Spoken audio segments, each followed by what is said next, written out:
Hi there, and welcome back to chapter 2, lecture number 4. In this lecture, I like to focus a bit more on the viewport and give a short explanation about some of these icons on the right and on the left. But first, I'd like to continue on the viewport.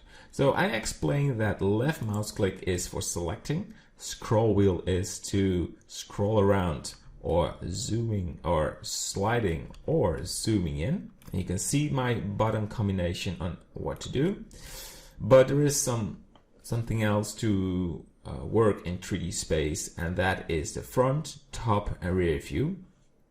And that works by pressing 1 on the numpad. So we now have the front view. And if I press 7, we have the top view, and 3 is the rear view.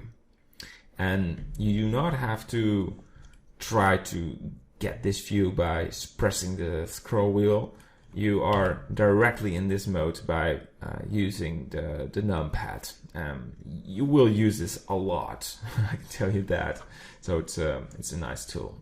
So we are now in the orthographic mode, and if we press 5, we are in the perspective mode. So it gives you a better 3D view, and it's not flat. But most of the time you will use the orthographic mode because you just want to see what you have there without the transformed view. Alright, I like to toggle to the front view, press shift mouse wheel to center it, or you can also center it by control point. So it's right there. I like to focus on the 3D cursor. You already mentioned it maybe, it's right there. And why it's there, it helps you to center objects in the scene if you want to move it somewhere or want to store it. So let's give a quick introduction on how to use it. You have this left bar right there and left click on the 3D cursor. Let's move it right there. So we now moved it, and in the selection mode you can't. So you can do whatever you want. You can select the object, but you cannot move the 3D cursor. But when you select it in this menu bar, you can move it. But let's point it right there, and we go back to the selection mode. We select this object, and I want to move this object to the 3D cursor. You can do that by pressing the right mouse button. There we go. And set the origin, and we want to move the origin to the 3D cursor. So you maybe think, well, the object is still there, but my origin is now there, this orange dot. You do it again, set origin, geometry to origin, and it snaps to the object. And you can maybe think you can just move it. That's right. But sometimes you want to use the 3D cursor, and in other lectures I will show you why that works so well. But now you know how that works for the 3D cursor. Alright, so you can see more menu buttons. So we have the move, so you get these arrows, very useful. And if you are in selection mode, you don't have them. But in the move tab, you have the X, Z and Y axis to move your object. We also have the rotation to move this, Ctrl Z to turn it back. I will not use these bars because if we go back to the menu or the move navigation, if I want to rotate it, I will do that by the keyboard.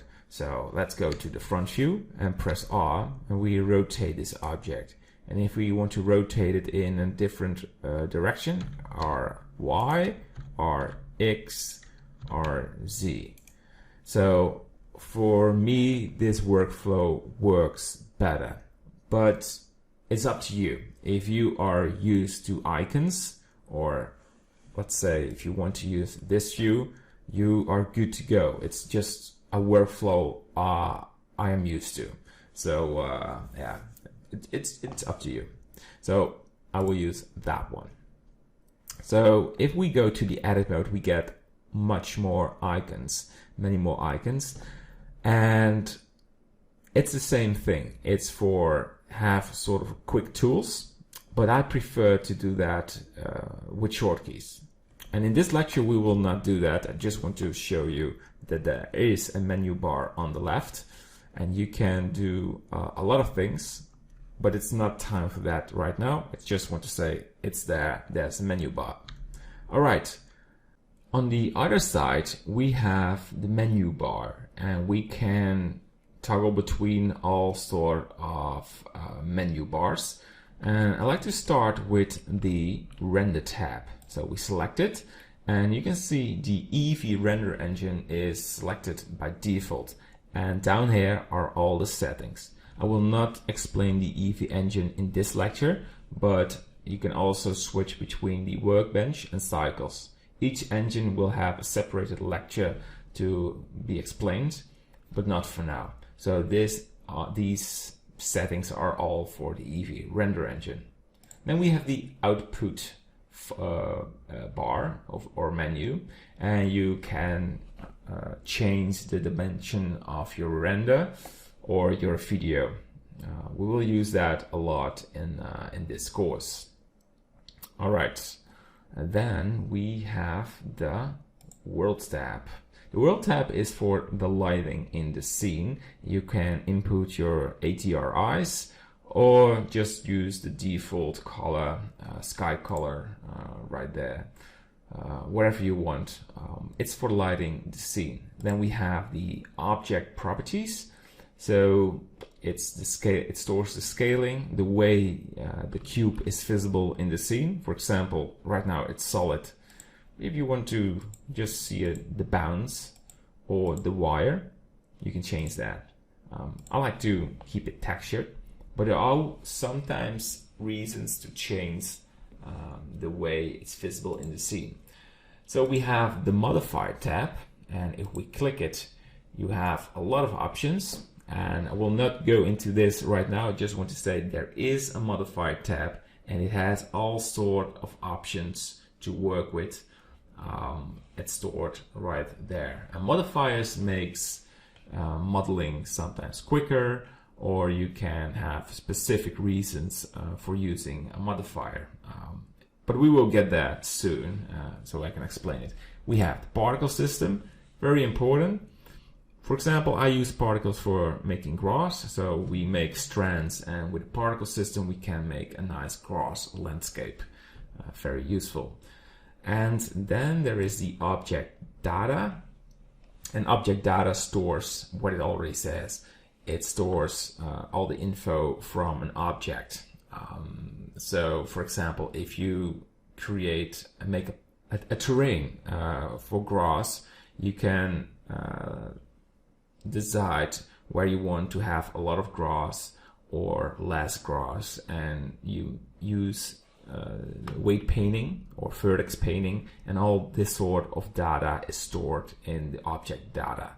Then we have the material tab, and with materials you can make sort of looks for the cube, add textures, add different texture maps, and blend these textures with each other, so you get a nice color on your solid object, what you have right there.